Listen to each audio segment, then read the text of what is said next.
శుభోదయం. నమస్తే. Welcome to my channel once again. So, success అనేది అందరికీ ఇష్టము, అవసరము. మన డైలీ లైఫ్‌లో ఏ పని చేసినా కూడా సక్సెస్‌ఫుల్‌గా చెయ్యాలి అనే ఇంటెన్షన్ తోటే మనము పని చేస్తాం. కానీ అన్ని సార్లు సక్సెస్ అవుతామా? అవ్వము.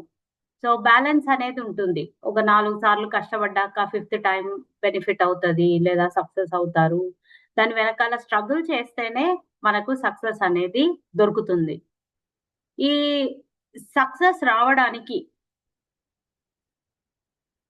మనకు మెంటలీ చాలా స్ట్రాంగ్‌గా ఉండాల్సొస్తది. ఫిజికల్ వర్క్ అయితే ఫిజికల్లీ కూడా స్ట్రాంగ్‌గా ఉండాల్సొస్తది. ఇన్ కేస్ ఫిజికల్‌గా స్ట్రాంగ్ ఉన్నాం కానీ మెంటల్‌గా వీక్ ఉన్నాం.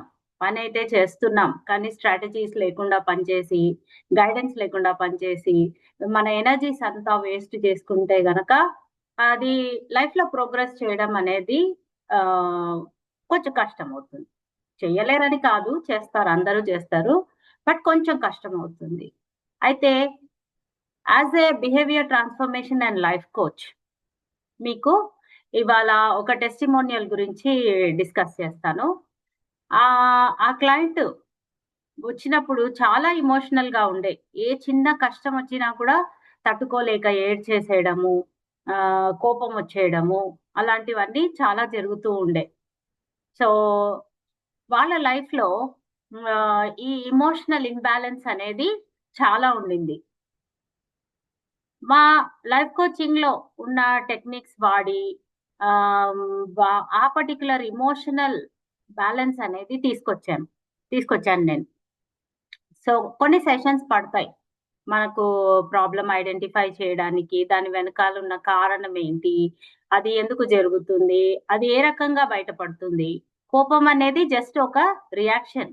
బట్ ఆ కోపం వెనకాల చాలా ఉంటుంది స్టోరీ. మన చిన్నప్పటి స్టోరీ గాని, మన బా జీవితంలో జరిగిన విషయాలు ఏదో ఒక స్టేజ్‌లో అలా మరకలా మిగిలిపోయి, ఆ యాంగర్ అనేది బయటపడుతుందనమాట.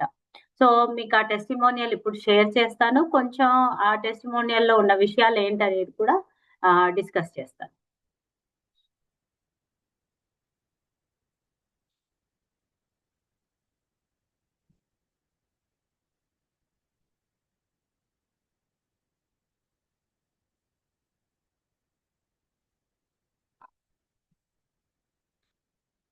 సో, ఇదండి మన నాకొచ్చిన టెస్టిమోనియల్. సో, ఈ క్లయింట్ నేను చెప్పినట్టుగా ఎమోషనల్లీ చాలా వీక్ ఉండే, టైమ్ మేనేజ్‌మెంట్ స్కిల్స్ అసలు లేకుండే. సో, తను student and just going into the job అంటే లాస్ట్ సెమిస్టర్‌లో ఉంది. బట్ పెర్ఫార్మన్స్ కొంచెం ఎఫెక్ట్ అవుతూ ఉందన్నమాట. అప్పటి వరకు ఉన్న పెర్ఫార్మన్స్ సడెన్‌గా ఎందుకో భయము అలాంటివన్నీ వచ్చి ఏ చిన్న డిఫీట్ ఆర్ ఫెయిల్యూర్ వచ్చినా కూడా చాలా డిప్రెస్ అయిపోతుండే అన్నమాట. సో, నా దగ్గర ఇప్పుడు 8 సెషన్స్ తీసుకున్న తర్వాత చాలా చేంజెస్ వచ్చాయి. ఏంటా చేంజెస్? వాల్యుబుల్ టూల్స్ దొరికాయి తనకి. అంటే ఎట్లా డీల్ జేసుకోవాలనే ఐడియాస్, టెక్నిక్స్ అంటే చిన్న చిన్న టెక్నిక్స్ మనము బిహేవియర్ ట్రాన్స్‌ఫర్మేషన్ గాబట్టి ఒకవేళ యాంగ్జైటీ అనేదొస్తే ఆ నిమిషంలో ఏం చేయాలనే టెక్నికొచ్చింది.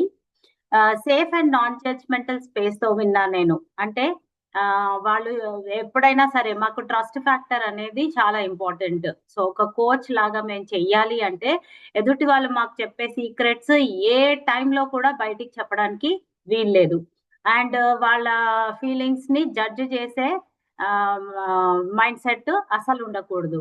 సో, ఈ 2 ఉంటేనే లైఫ్ కోచ్‌గా నేనైనా ఎవరైనా పని చేయడానికి వీలవుతుంది.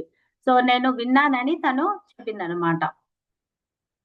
ఆహ్, ఛాలెంజెస్ వచ్చినప్పుడు తను రెగ్యులర్‌గా ఒక రకంగా చూసేది.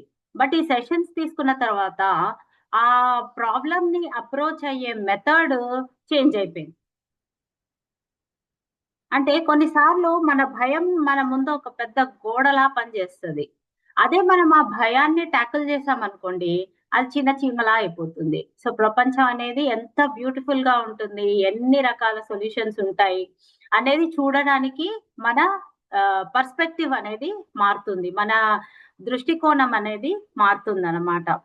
పర్సనలైజ్డ్ టెక్నిక్స్ అనేటివి అంటే ఒక్కొక్క క్లయింట్‌వి ఒక్కొక్క రకమైన ప్రాబ్లమ్స్ ఉంటాయి గాబట్టి, ఆ ప్రాబ్లమ్స్ అనేది టాకిల్ చేయడానికి మీలోనే ఉంటాయి. ఆ సొల్యూషన్స్‌ని బయటికి తీస్తామనమాట. And effectively priorities my task and allocate them. అంటే తనకు ఉన్న వర్క్ కూడా కొంచెం కొంచెంగా డిస్కస్ చేసి ఆ స్ట్రెస్, భయం లేకుండా ఎలా పని చేయడం. ఒకటేసారి చాలా పని వస్తే ఎట్లా పని చేయడం అనేది కూడా తను నేర్చుకున్నానని చెప్పారనమాట. సో, ఏమైంది ఆ పర్టిక్యులర్ సెషన్స్ తీసుకున్న తర్వాత తనలో వచ్చిన మేజర్ చేంజెస్ ఏంటి? She became more confident. చాలా కాన్ఫిడెంట్‌గా తయారైంది.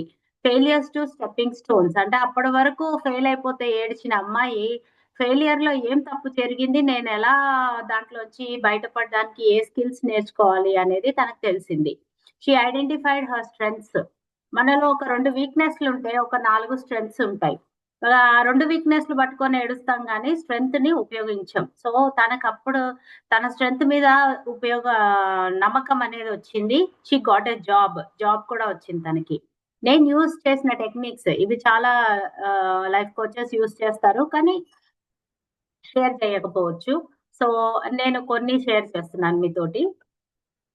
కోడాప్ అనేది visualisation, gratitude exercise, switch model, appreciative inquiry, disc test, emotional intelligence test, anchoring technique, NLP. So, ఇవన్నీ కూడా నేను సెషన్‌కి ఒక రకంగా వాడుకుంటూ తనలో చాలా చేంజెస్ తీసుకొచ్చాననమాట. అదే కాన్ఫిడెన్స్‌తో మీతో షేర్ చేస్తున్నాను.